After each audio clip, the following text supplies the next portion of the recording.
Spirited Away, Kiki's Delivery Service, Porco Rosso, The Castle in the Sky, Ponyo, My Neighbor Totoro, Howl's Moving Castle, Princess Mononoke. Now, some of you may be familiar with some of these titles, but did you know all of them were created by one studio? Ever heard of Studio Ghibli? If you answered yes, then that's amazing. But if you answered no, Things are about to get a little rough for you. nah, I'm just kidding. But for those who don't know, Studio Ghibli is a Japanese animation studio based in Kogane, Tokyo, who are famous for their unique storytelling and ability to seamlessly blend fantasy with reality. This begs the question, who started this great studio? And if you haven't heard of him to this day, I'm sure I'll 100% give you a reason to remember the legend Hayao Miyazaki.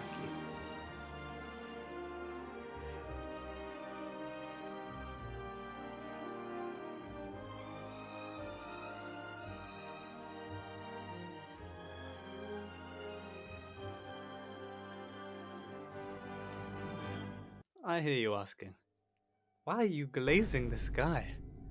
I've never even heard of one of his movies. Well, maybe, you uncultured pig. If you go out of your room and stop playing Fortnite, you'd know who he is. Now, speaking to the more cultured part of the audience, you'd be like, yes, I can't wait for this guy to break down the details on Hayao Miyazaki's long and fulfilling life. I don't feel like breaking down his life, documentary style at least, because there isn't much to talk about. He sort of conveys his life in his latest film, The Boy and the Heron, which is arguably his magnum opus, and how he has recently had to deal with a lot of grief and had to learn how to live all over again. Co-founder of Studio Ghibli, Isao Takahata, passed away at the age of 82 in early 2018. He was responsible for building up the very foundations of the studio, along with the other members of the terrific trio, Miyazaki, Toshio Suzuki, and Takahata. His passing had a huge effect on Hayao Miyazaki, and Takahata was usually the one who guided him through his strange but effective creative process.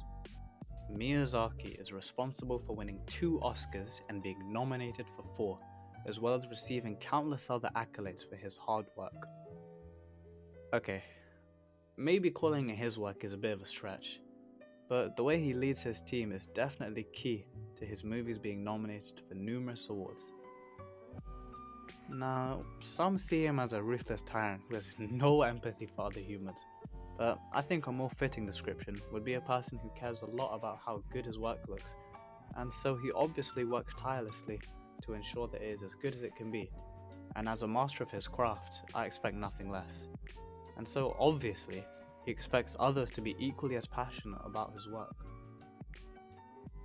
And it seems that those who work with him understand this, and they understand that they're part of something special. And so they don't really care about the countless number of iterations of animations that they have to do to earn his approval. Let's talk about the creative process it takes to make all of these films. Miyazaki keeps referring to opening his brain lid whenever he has to make a movie. I know what you're thinking. You are a sad, strange little man, and you have my pity. Farewell. He constantly states how it gets harder to close it the more he opens it. But as his old friend Takahata used to say, it can't be helped. From my point of view, his brain lid seems to be his perspective on life itself in full force, with all of his past experiences and exaggerations in full swing. And as you get older, it only makes sense that this is harder to experience.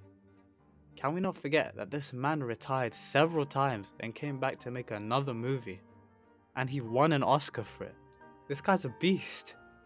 With all the losses he continues to experience, he's slowly losing his grasp on reality and wishes to be with his friends.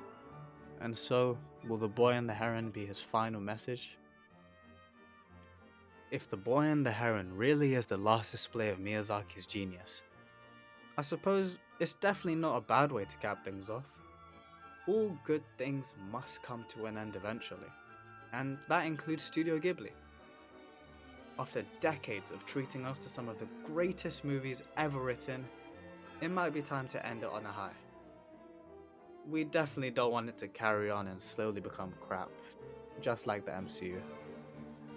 Like and comment if you want us to do a video about that.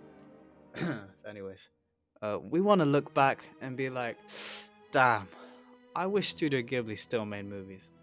Not like, oh, the, these Studio Ghibli guys, man, they should have stopped a long time ago. As humans, we want to have our good days so we can look back on those fond memories with a smile and without any regrets. And when all is said and done, not only as viewers of Studio Ghibli, but just as fundamental humans, we want to not be sad because the good times are over, but be happy because they happen. And with Miyazaki's final movie, I suppose that's kind of what he's telling us. And with this, he leaves us with the question, how do you live?